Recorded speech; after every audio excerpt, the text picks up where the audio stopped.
Kung totoo man at isa ngang sumpa ang pagiging aswang, matakasan kaya ito ng isang babaeng pilit umiiwas sa tawag ng kadiliman.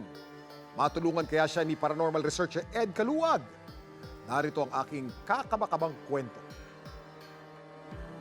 Ang naging buhay po namin sa probinsya ay may lahi po kaming aswang.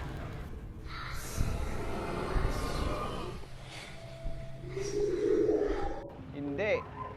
Bakit di po kayo naniniwala? Hindi pa ako nakakakita nun. Ano yung pagkakaalam mo tungkol sa aswang? Sa aswang, mahilig yan sa karamihan, buntis. Ikaw naniniwala ka ba sa aswang? Si Maria, hindi niya tunay na pangalan. Binabagabag daw ng lahing pinagmulan. Pag-amin niya, May lahi po kaming aswang. Dito ko po nakapag-asawa po ng aswang. Inampun po nila ako. Nakikita ko po kung paano ang tita ko nag-transform. Tsaka tinuro din po sa akin bago siya nawala na ipamana sa akin. Kaso po, tinatry ko, hindi ko po kaya. ang tiyahin ni Maria minsan na raw naging hayop. Nakita ko yung tita ko na nagiging pusa po siya. Dala po ng pag nag-transform siya, nagano siya ng langis. Pag mayroon pong handaan ng tita-tito ko, minutes lang nandun na. Kaya nagugulat po ako pag tinawag ang mama ko, nandyan na sila agad, malapag. Pag maalis yun, pag uwi, sabi niya busog na siya. Hindi na siya kakain. Alam na namin na lumalayo siya, naghanap ng makain niya sa labas. Minana lang din daw ng kanyang tiyahin sa mga magulang nito ang pagiging aswang. Bili na lang po niya sa akin kapag hindi daw ako tutuloy sa imamana ko sa kanya, ilibing ko na lang daw yung banga sa lupa. Itsura po ng banga po para po mag-transform siya ng pusa. Nilalagyan po ng langis yung banga. Iniinom po yun tapos magka-transform siya ng pusa. Doon po ako natakot. Baka pag ako'y namatay, hindi ako malangit kasi mangkukulam ako. Ang akala ni Maria ay matatapos ng sumpa sa kanilang pamilya sa paglilibing sa banga. Pero tila nagsimula naman daw ang isang bagong kabanata ng lagim. Nung nabuntis po ako ng 3 months po, parang may dumadalaw sa akin ng aswang. May umakyat sa bubong lumapag doon. Alam ko na aswang yun dahil kabisado ko na kung ano yung mga galaw nila eh. Mga 3 months po yun pabalik-balik. Feeling ko po manananggal yun eh. Kasi ang manananggal, malaki kasi siyang dilim eh. Maging sa panaginip, may mga pahiwatig din daw ang mga aswang kay Maria. Napanaginipan ko po siya na nagagalit siya sa akin. Bakit daw hindi tinupat? Yun lang daw ang may pamana niya sa akin para hindi daw kami apihin. Wala na po kaming connection simula nung nasa Maynila po ako eh. Pero patay na raw ang mga kaanak ni Maria. Kaya pala isipan daw sa kanya kung bakit nagpaparamdam ang mga aswang.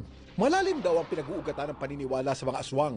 Bago pa man dumating yung mga kolonisador, meron na tayong paniniwala sa mga entities na hindi nakikita. Magmumula yung paniniwala natin sa mga aswang at kung ano-ano pang maligno, ganyan, batay doon sa masasamang entity. Siyempre, yung paniniwalang ito ay merong mabubuting nilalang at mga masasamang nilalang. Dahil na rin sa karanasan ng mga tao, sa pagbabahagi ng nakita nila o naramdaman nila, doon magkakaroon ng anyo ang aswang.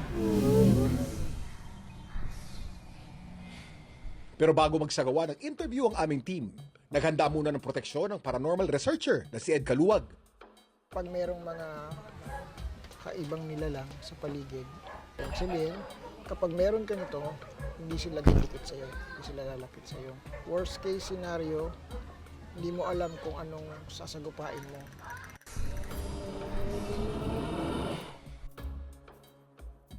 Hindi ka makakalapit sa akin ng ganyan. Kaya nararamdaman mo sa buong katawan kasi nasa dugo mo yan. Personally, naniniwala ako doon sa nagtatransform kasi ako mismo nakakita na niyan. Merong something sa kanya na nagre-react doon sa ginagawa ko. So, maaring totoo, meron nga siyang dugo nito. Ibig sabihin, hindi normal. That is something parang Pakiramdam ko meron talaga kasi pag hinawakan niya ako, naramdaman kong nagngingilok. Tapos pag hinawakan niya ako, masakit. So meron talaga kami. Ang gawin ko na lang po, magpapagamot kay sir siguro.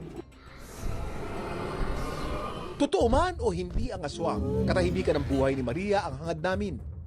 Inalok ng aming team na ipakiusap sa isang psychologist si Maria, ngunit tumanggi na siyang sumailalim pa sa counseling para sa kanyang sitwasyon.